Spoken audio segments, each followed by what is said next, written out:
Hey everyone, today is July 1st, 2024. I'm Gene, and welcome to Hanging with Uncle.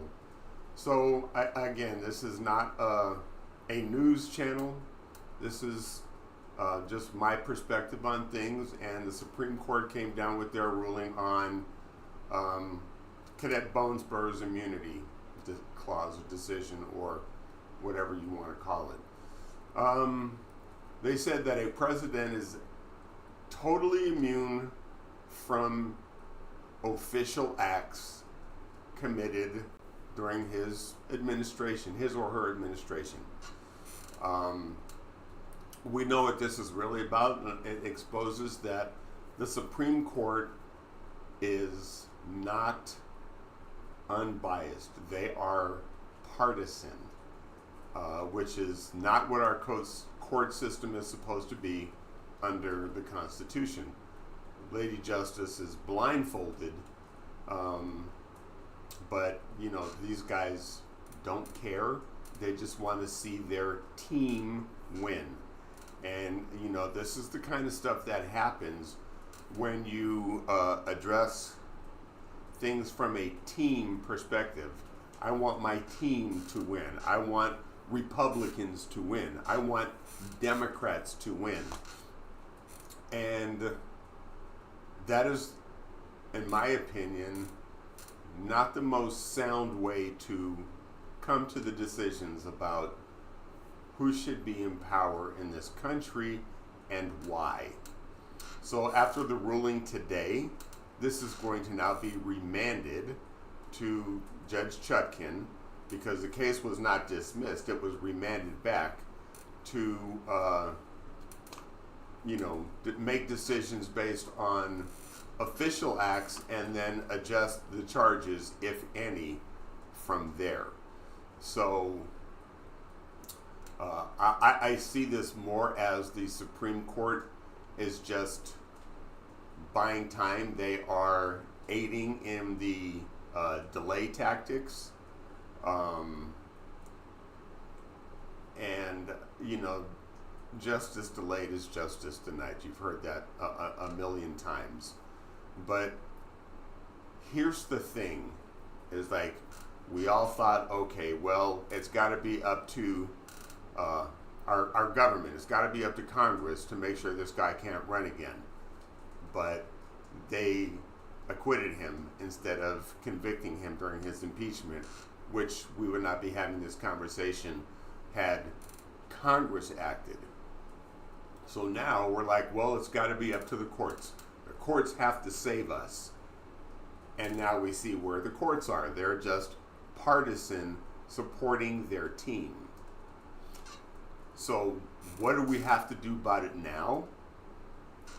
Remember, government is of the people, by the people, and for the people, not for a party or an elected politician. And we, the people,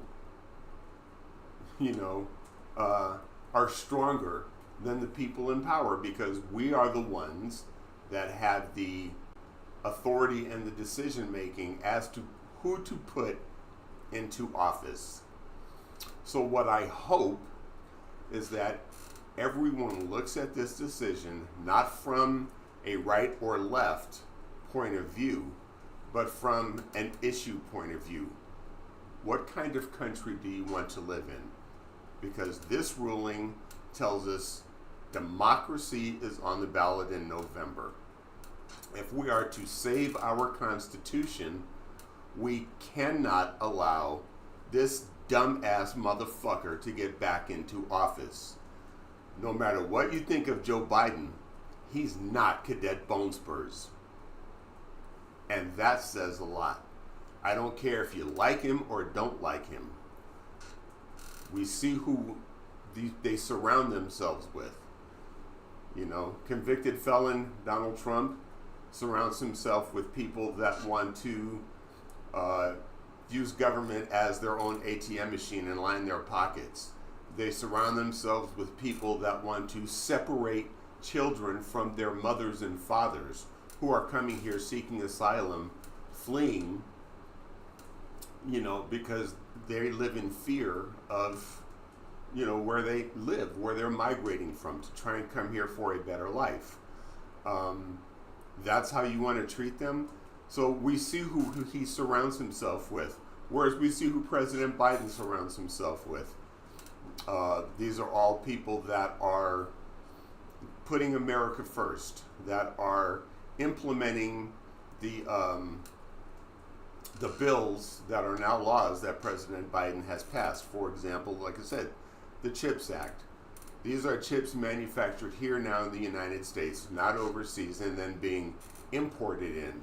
These are jobs that are being created right here in the United States that cannot be outsourced. Okay? Number two, we see infrastructure, where this president is surrounding himself with people that want to support our infrastructure so it doesn't crumble beneath us, so our roads and bridges and dams don't collapse beneath us because they've been ignored. So we see who these people are. We can compare the $8 trillion that was added to our debt under Cadet Bone Spurs, or we can look and see during the same 4-year period where Biden has only added $4 trillion. So there are contrasts of things. If you look at the facts, the decision should be very easy to make. But for the sake of democracy, we cannot elect someone that is running on the platform of terminating the Constitution. And if you've never seen it, don't believe me, everyone has access to Google. Just Google it. Trump on terminating the Constitution, and you can watch him say it. It's there. Is that who you want in office, or do you want someone who's going to make sure that this is a government of the people, for the people, and by the people? If you like this content, or if it gives you any hope at all, please leave comments in the comment section. Hit that subscribe button and hit that thumbs up, the like button, and click that notification bell so you don't miss any time we go live or put new content out there. So that's all I have for today. Remember, be kind to one another and treat each other the way you want to be treated. I'll see you guys later on this week.